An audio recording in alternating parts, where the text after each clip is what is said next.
Thank you for the opportunity to share my story with this committee and for bringing light to the crisis of abuse in amateur sports. Your commitment to ensuring the safety of gymnasts and all amateur athletes is appreciated, important, and necessary to ensure nothing like this ever happens again.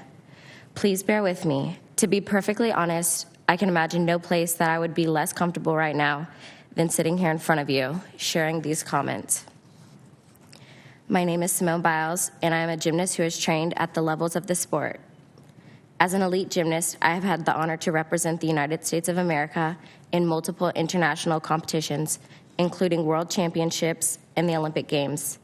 Over the course of my gymnastics career, I have won 25 World Championship medals and 7 Olympic medals for Team USA. That record means so much to me, and I am proud of my representation of this nation through gymnastics. I am also a survivor of sexual abuse, and I believe without a doubt that the circumstances that led to my abuse and allowed it to continue are directly the result of the fact that the organizations created by Congress to oversee and protect me as an athlete, USA Gymnastics and the United States Olympic and Paralympic Committee failed to do their jobs. Nelson Mandela once said, there can be no keener revelation of a society's soul than the way in which it treats its children. It is the power of that statement that compels and empowers me to be here in front of you today. I don't want another young gymnast, Olympic athlete, or any individual to experience the horror that I and hundreds of others have endured before, during, and continuing to this day in the wake of the Larry Nassar abuse. To be clear, Take your time. To be clear, I blame Larry Nassar, and I also blame an entire system that enabled and perpetrated his abuse.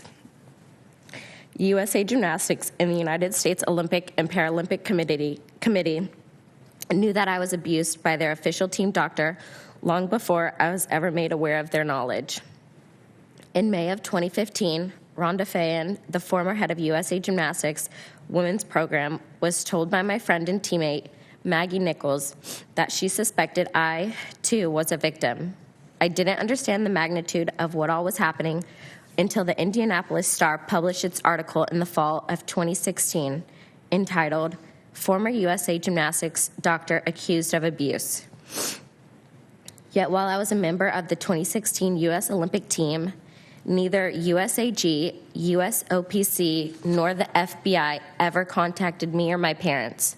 While others had been informed and investigations were ongoing, I had been left to wonder why I was not told until after the Rio Games. This is the largest case of sexual abuse in the history of American sport.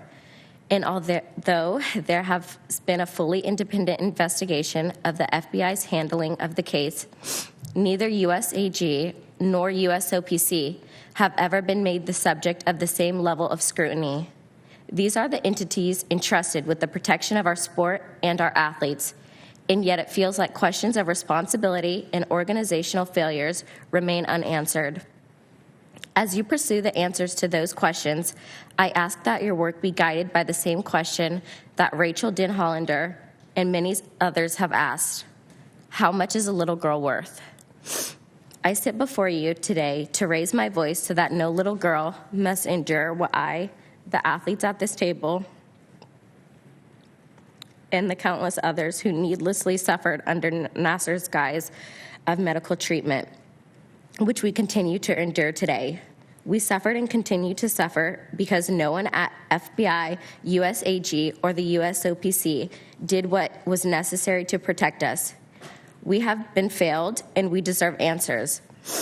Nassar is where he belongs, but those who enabled him deserve to be held accountable. If they are not, I am convinced that this will continue to happen to others across Olympic sports.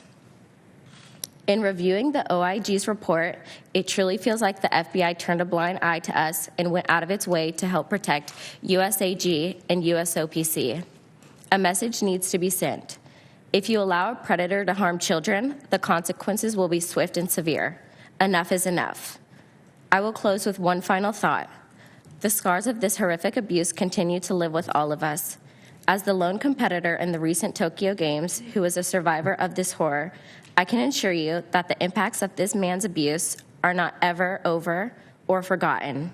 The announcement in the spring of 2020 that the Tokyo Games were to be postponed for a year meant that I would be going to the gym, to training, to therapy, living daily among the reminders of this story for another 365 days.